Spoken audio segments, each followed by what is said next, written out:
This is Hidden Killers with Tony Bruschi. Here now, Tony Bruschi. Oh, Bryan Kohberger. And Mom. That's what we're talking about today.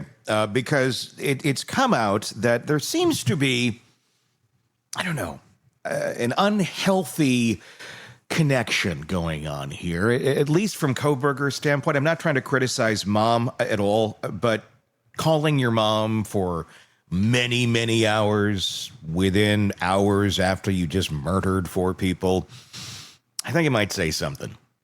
I think it might say something about some weird connection there in Kohberger's mind, but we're going to break all of this down. Joining me to discuss, Robin Dreeke, retired FBI special agent, former chief of the Counterintelligence Behavioral Analysis Program. We knew that there were those phone calls. We didn't know how long they were. We didn't know how many times it happened throughout the day. It wasn't just right after the murders at 6-something in the morning. It happened in the afternoon, and they happened for long stretches of time. All this now just coming out. When you first started hearing about this, how did your mind start processing it, Robin? Oh, that's a great question. My first impression was, of course. And then you start on the overlays, because remember, we keep placing ourselves as best we can in his mind about what his needs are. And again, this is purely conjecture, non-scientific in the sense of, non-psychologist side of things. I don't want to overstep for people that probably might know this better, but this to me is the not a missing piece necessarily, but definitely a piece that makes sense because of his need for emotional anchoring is what I'm seeing it as. And the thing that really comes into my mind is, all right, so you're talking about what for all that time? Yeah. And so here's what I'm thinking. I'm thinking because people that do horrendous things like he did are people out for retribution. They're full of anger, as he has demonstrated, that we've seen both in the jail and reported by others.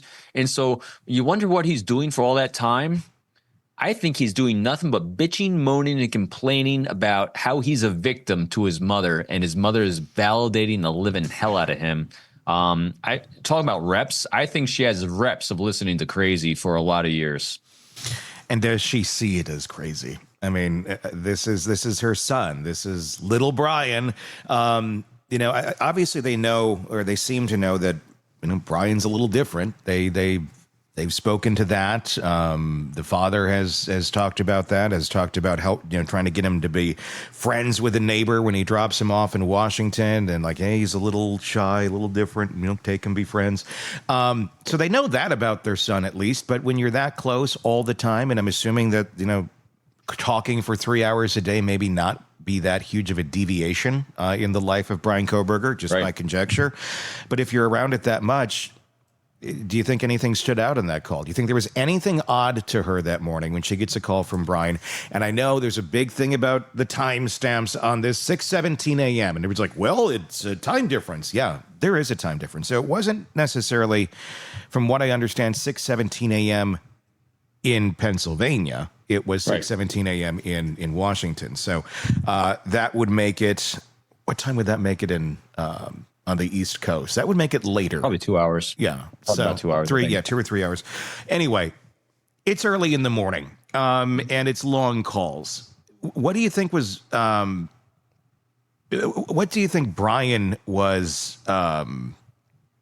getting at in these calls other than complaining? It was, do you think they stood out to Mom, I guess is the question, is anything out of the ordinary that day when she So I guarantee you they stood out to Mom. I guarantee they stood out to everyone. I mean, so I communicate with my children, especially my son, a tremendous amount. And it doesn't matter whether it's your own child or someone that you're in routine contact with. And I mean routine. I mean, a great example is you and I. You and I are in routine contact. It's very easy to see if someone's having a slightly different energy day based on our tempo, our energy, our interactions, all these things that we come to baseline as normal from our interactions. It's easy to see if someone's a little off or having a bad day or worse day. And so especially if you're a parent that has routine, very frequent contact with your children or child, especially in this case, you're going to see something that deviates out of norm. I always call it, the force is, the force is trembling. And, like with I can tell within 2 seconds of picking up the phone with my son whether he's having a good day or a bad day or something's off. And that's just in microseconds. And this is from a very, very healthy individual, not someone who just did something as horrendous as Bryan. So what I'm guessing is that it spiked out of the norm, probably the timing of the call. Although, hey, things happen during the course of a day. But if he's normally calling at the same time every morning, every other morning, just having an off time for calling is going to be different. I guarantee you his energy on that phone is much different. My conjecture is because they're seeing the event that kind of became the straw that broke the camel's back in his mind, which he was planning this for a long time, but it looked like he, based on the horrendous reports we're getting of the children that were mutilated by him, it was a rage. And we know he's got rage issues, and it was a lot. I'm guessing that what had happened with the university threw him into a fit of rage. And so if I was thinking I'm Bryan Kohberger, trying to hide it, because I don't think he's going to share with his mom, who's his emotional stability. He doesn't want to rock that only anchor emotionally he has yet anyway. He's going to be probably overly focused on complaining about what's happening at school and justifying all his chaos in his brain by that. Maybe not even consciously realizing his chaos brain might be even caused from the murders he just committed, because he's not a smart guy to me. I keep saying it. He's not smart at all, because he's completely unaware of himself. He's completely unaware of who he, because he keeps trying to discover who he is. He copies everyone and everything because he's completely empty. So I think it's probably that. Because right after this initial call, he goes in the bathroom, does his thumbs up picture, goes out, starts driving around, literally calls mom. After the initial phone call, calls her back as he's driving past the house again, which we've seen the video of the car passing by. He's on the phone again with mom. He's obviously not going and saying to him, hey, there's the house where I just slaughtered those 4 kids. But like you said, I'm wondering what's coming out of his mouth. Rage. Is it? But he seemed to be in such a good mood with the thumbs up. Do you think it's rage, or do you think he's in a really good mood talking about positive things that have nothing to do with the murders? And when I say rage, I meant, so rage to me is also chaos. I think he was spewing incoherently. Okay. Just think about it. Again, let's put ourselves, from what we understand of what was going on in his time period. So he's got a lot of chaos at work. He's got a lot of chaos in his life. He just did something very chaotic, which didn't go according to his plan. And yet I think he's got a lot of conflicting new emotions he hasn't felt before, because he just did something he's never done before. He's also, which was fueled by rage. And so he's up on a lot of adrenaline. Adrenaline's coming down, then going back to the house, it's going back up. Just look at all the data points we're getting on him during his time frame. It's all over the place. Yeah. And if it looks all over the place to us, it's probably all over the place in his brain. And so what he's probably doing, pure conjecture, obviously, spewing all the shit out of his mouth. And what do you typically do? What does his mother probably have reps at in life? Calming him down. Calming down her son. Yeah. So she might not have even been hearing the content as much as she was just trying to get him to calm down, be safe, stop driving around if she knew he was driving, get back home. So again, when you're kind of throwing it into the situation itself without judging it, just trying to understand it, that seems to make sense that his brain was, because otherwise, if he was thinking and mirroring what he had studied from these other serial killers or mass murderers, because again, he's not technically a serial killer. He's the only thing that deviated from what he studied in others was the fact that he went back to the crime scene so soon after the crime was committed. Yeah. That's one of only 3 things he did that deviated from what others have done. And so that meant he was non-thinking at that point, in my estimation anyway. Sure. The fact that he calls them right away, and he's the only person that he has contact with. Obviously, he doesn't have friends. Right. So his main points of contact, his main people he talks to in his life are mom and dad, it turns out. Probably the only people who are willing to take the time to listen to Bryan Kohberger. Of course. Do you think he was trying, and this is a weird thought, but it entered my mind earlier, in some sort of sick way. Like, in no way do I think his mom or dad are going to look at this and go, good job, Bryan. But do you think there was something in Bryan's mind that he's trying to make mom and dad proud? Like he succeeded at, without saying what he did. But was there an element of, look, I succeeded at this. Look, I did this. Because I get like that. When you're younger, when you're in your 20s, you start, kind of achieving things, and there's moments in your life that are good, and this is not good, but I think in Kohberger's mind, it was good. You like to talk to the people that care about you, that you care about. And a lot of times that's your parents, if you have a healthy relationship there. And the fact that he was so all about talking to them that day, is there a level of being proud about this and getting adoration from his parents in some way, shape, or form, but not obviously for the crime, because I'm assuming they don't know about the crime, but in some other way, shape, or form, throwing other things out there where he could get that adoration? Or is it just a desperate attempt at something normal after doing something insanely abnormal? There's an element in there. I'm going to flip it a little bit on the language, I think. So Okay. What I'm thinking is that his mother gave him such unconditional, at least from it looks like, his mother gave him such unconditional acceptance and love and validation that there's no need to impress her because she already thinks he walks on the water. Potentially, because again, we don't know, from the frequency of contact. So I don't think it was done to try to seek approval or impress his parents in any way, because he did all he did for himself and to be grandiose in others' eyes. I go back to the Ramsland idea on this, is that, he wants to be studied, he wants to be notable, he wants to be notorious, whether they knew exactly who he was or just as this image of someone, to someone like Ramsland, who he respected. So I think from the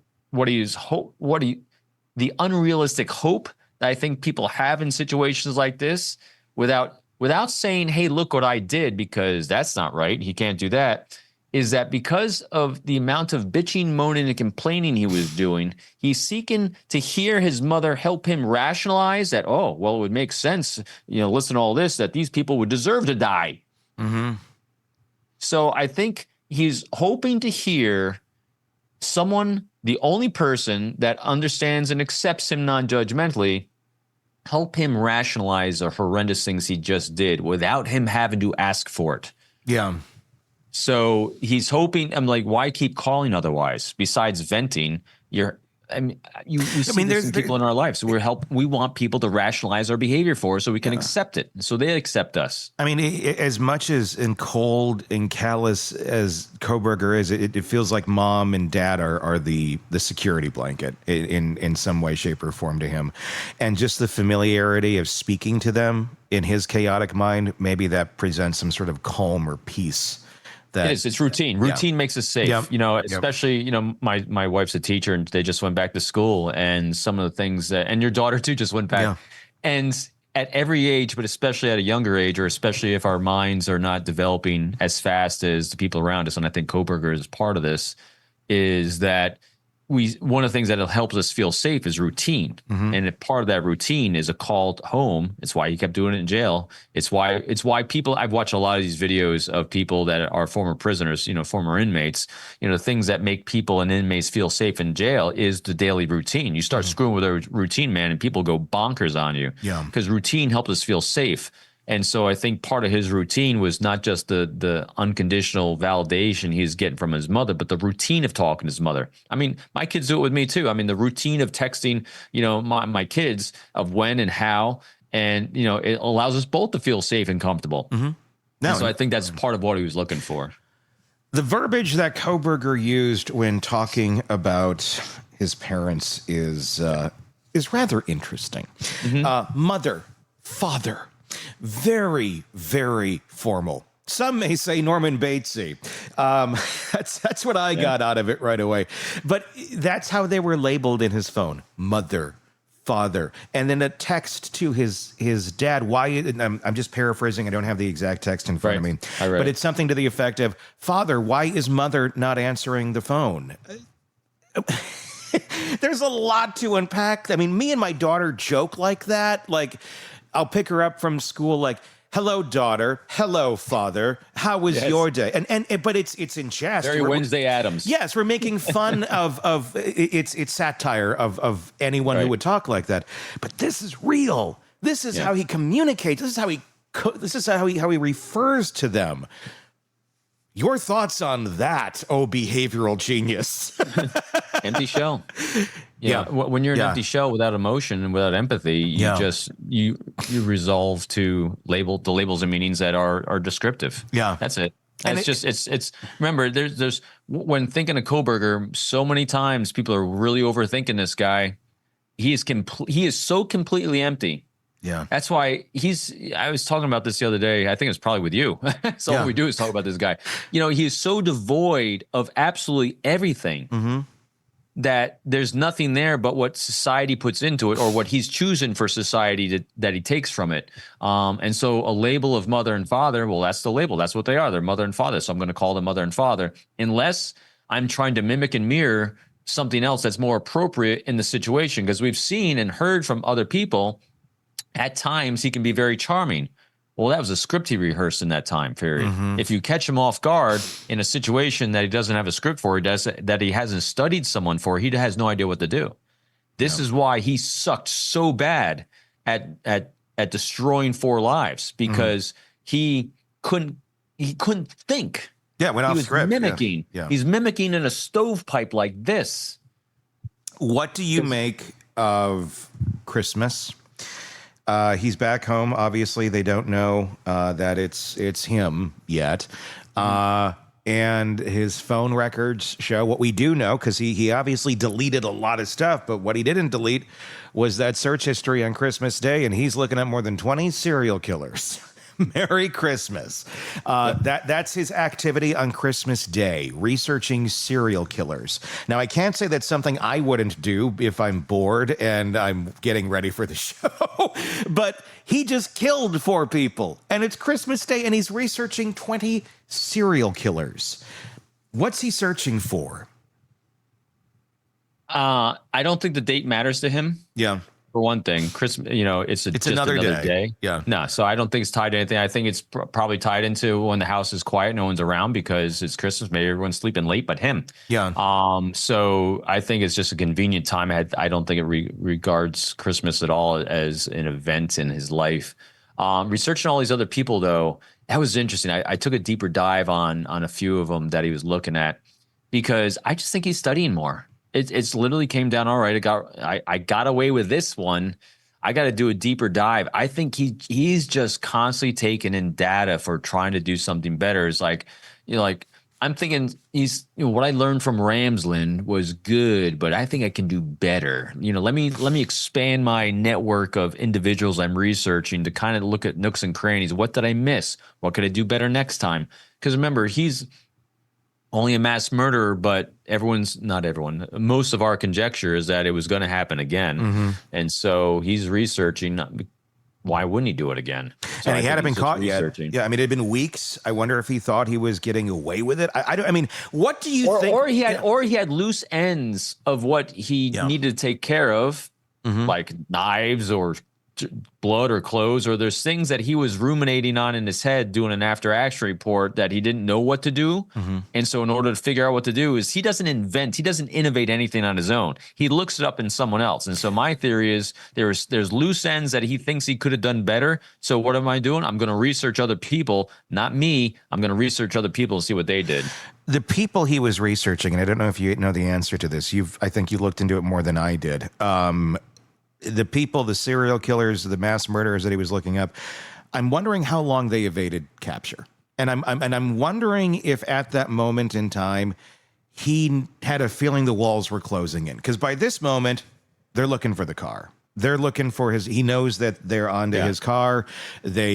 And if they're onto his car, that's kind of scary. Shit, I got that car. How do they know that? They know something about me. He knows the knife sheath was left behind. He's concerned about that. I'm wondering, and he's sitting there with gloves on, moving things and packing his trash and putting it in the neighbors. There's a level of paranoia going on here. I'm wondering if he was researching these other 20 killers to see the tactics that they used to evade police capture when they thought maybe things were closing in. I'm wondering if he was trying to learn another lesson from those. I'd have to look at the list of who he was looking up because I didn't do that. I just read the headline and a bit of the story. Yeah, so the big one he was mirroring, looking at a lot of was Danny Rawling. Okay. And he had a striking over. So this is the guy that actually attacked using a K-bar as well. No shit. Okay. And parallels a lot of the things that he was doing, like attacking through the screen door, sliding doors, secreting the weapon in a he said at least in a barn afterwards, or abandoned something or other, like the theory that I have that he didn't dump it in the river, that is actually in a hidey hole someplace. This guy did exactly the same thing. At least he said he did in prison after the fact.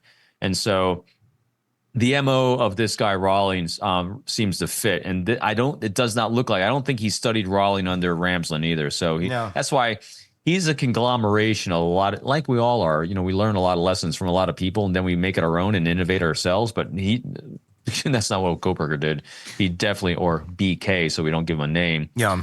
He definitely did not innovate anything. He's just constantly copying someone on something. So that's what he's taken from Rawling, it looked like.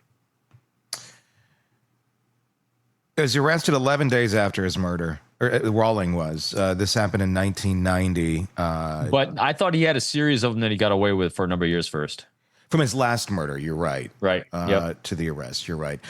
So he did get away for quite some time. There's a whole, I just did a little typing in ChatGPT, and there's a whole other show we can do about the similarities here between those two. Yeah. That's for next time. The interesting thing, and Tony, you brought up a really interesting thing too, and I thought at the very beginning of this about him being caught actually bagging up his trash at home and taking a lot of care of it. That was interesting because did he think that they're on to him already, even though his first words that they've reported out of his mouth were, what was it? Did you arrest anybody else? Something to that right. nature. Yeah. Some to the effect that, not just me, someone else. But the fact that, because again, I'm having a hard time overlaying the fact that he seemed very, very stovepiped with his pre-event, the event itself, and after the event, planning and execution, that I would have thought that his post-event behavior would have been limited to the Moscow area and his house where he lived in Pullman, and not extended to Pennsylvania because he kind of operated like this. Yeah. The fact that he was extending that behavior, because again, he didn't turn the cell phone off 3 days prior. He didn't turn the cell phone off right after. He turned the cell phone off during the event itself. It shows a very stovepipe mentality about me executing right here. Yeah. And the fact that he extended his behavior of evasion back in Pennsylvania, or initiated it back in Pennsylvania because he was stopped twice on the way home, maybe that was alerting to him to expand his stovepipe of post-event activities, which might have then triggered, I might be being looked at. Let me do some research, like to what you're saying. Let me do some research on what these people did. Let me expand and see what other data I can bring in to adjust my behavior from this point forward. Because obviously who I studied so far wasn't enough because I'm being looked at. I'm being tracked. And that's I just convinced myself with my own words. You did. Good. Look at that. But because if you look at I don't believe. I think they're wrong on the Papa Roger. I think it is Kohberger. I think so I just disagree. I think it's the odds of it not being him are insane and nearly impossible. And why, again, it goes back to then why wouldn't this person come forward right now? Exactly. If you were Papa Roger and you're out there, why not come forward and say, "Look, I was the guy." Because talk about being interviewed, talk about being notorious, or infamous at the very least. Just come forward now. Then, so I'm going to assume it was him. And he was out there and he was trying to communicate and he was trying to put red herrings out there. When people were starting to look at the Elantra, the first thing he did was, whoa, maybe it's not this. Or I forgot what he said exactly. But he knew about the sheath. He had to get that out there, which was creepy and weird because nobody else publicly knew about that. And yeah, I think he thought he was going to steer the ship initially and steer and he people. Kept going to how do you think he felt? He kept going to these emotions, which is what someone who doesn't feel emotions would want to know. Because remember, that was the same survey he put out to all these other criminals and all these people behind bars. What was the emotion? What were you thinking? What were you feeling? And that's what he was posting on as Papa Roger too. It wasn't necessarily. I mean, granted, he had details that no one had at that point, apparently. But at the same time, though, he is so focused on the emotions that must have been felt by everyone else around him. I mean, that was the creepy part to everyone. No, it very much was. What's your take on the prison stuff that's going on with Bryan Kohberger now? I'm sorry, that's my happy. I shouldn't be doing a happy dance, but man. Oh, I'm doing happy dances. I think it's great. So here's what's awesome. He is, for all the people that believe in it, that think he should, believe in hell, that he should just be executed and burning in hell. I think the living hell he's in right now is much better. Yeah. I mean, so think about this. So you asked me when we started the show today, what was my first thought when learning about these phone calls with his mother? Yeah. Was that, he's being tortured and even more now because he can't talk to mommy. Yeah. And so not only is he being tortured by his fellow inmates, and God bless those horrible people that are torturing him, right? And that's a sentence. God bless those horrible people who are torturing.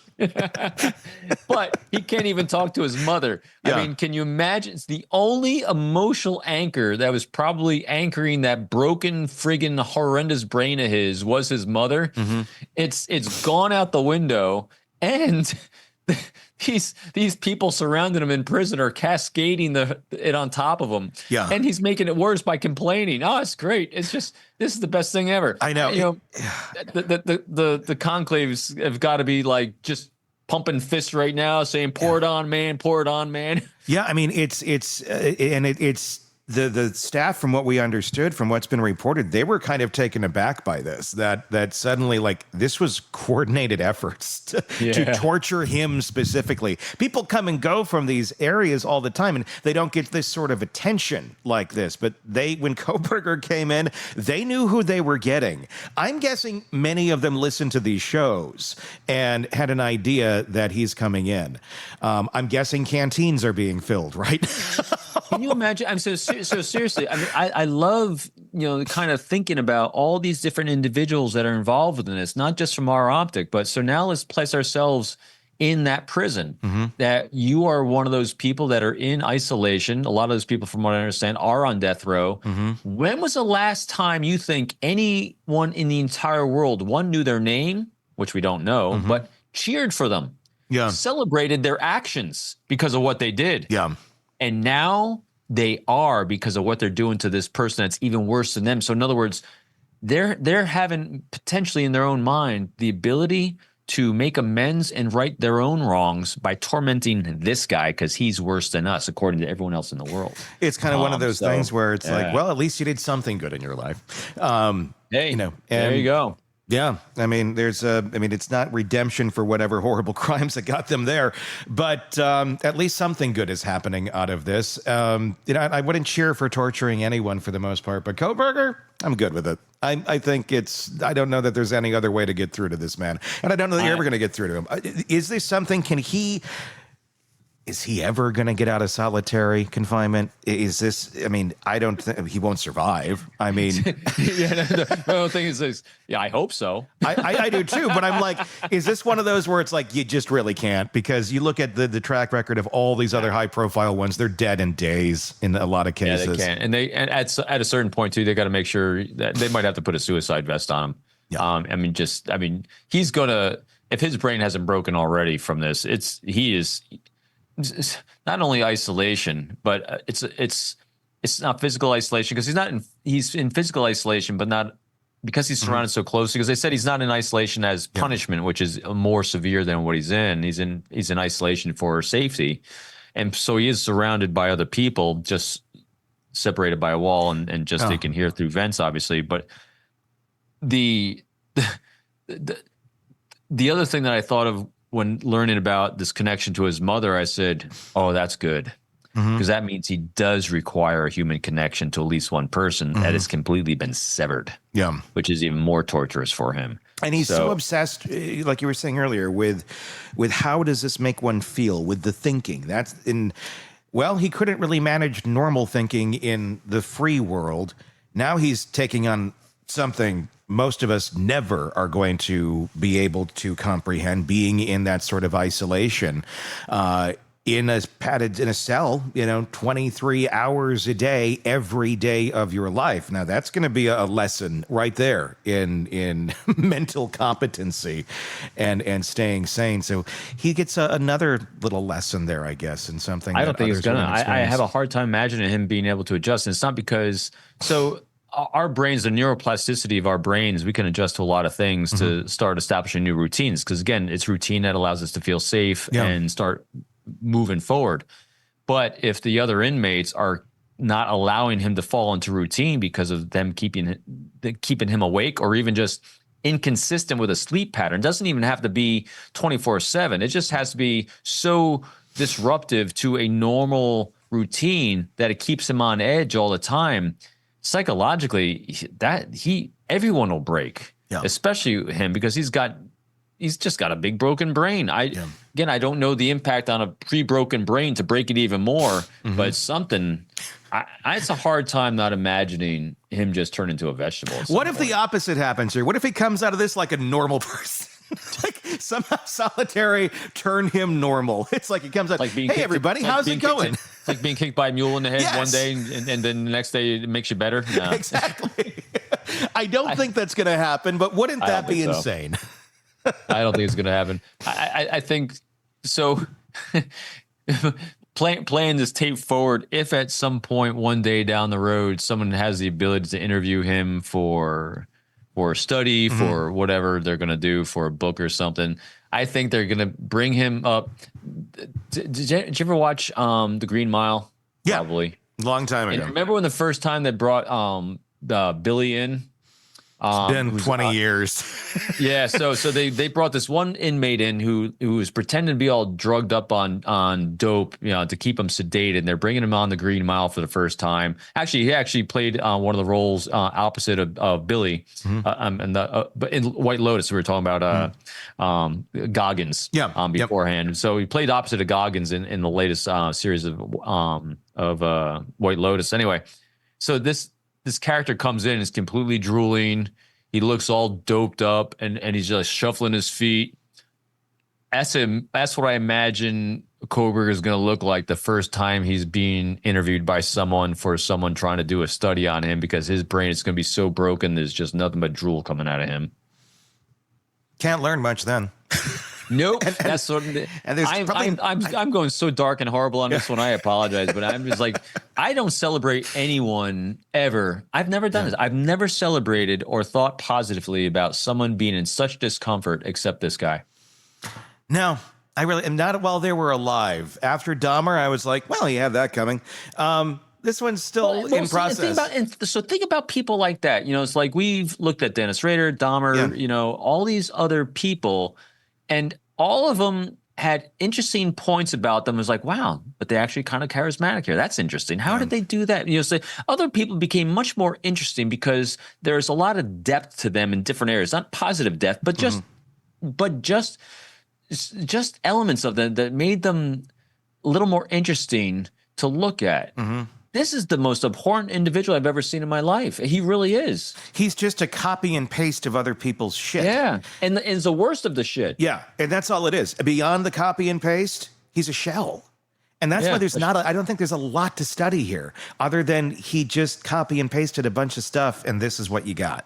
Well, that's what makes him a thing to study, is because he is so empty of everything. I mean, I've never seen anything like it. I know people that do this a lot longer, a lot more than I ever have, that I've probably seen something similar, but in the cases that you and I have covered, not even close. No, this is such a unique one. Robin Drake, retired FBI special agent, chief of the Counterintelligence Behavioral Analysis Program, and author of, I'm going to hold up this one. Unbreakable Alliances. It's the latest one, but there's other great ones too. My girlfriend's actually reading this one. Or no, That's a favorite. Who's reading this one? Stacy, I think, is reading this one right now. Stacy's reading this. I'm trying to think who told me they're reading this right now. Stacy's reading this one right now. So, Sizing People Up, another one, wherever books are sold. Want more on this case and others? Then press subscribe now and don't miss a moment of true crime coverage from Tony Bruschi and the Hidden Killers podcast.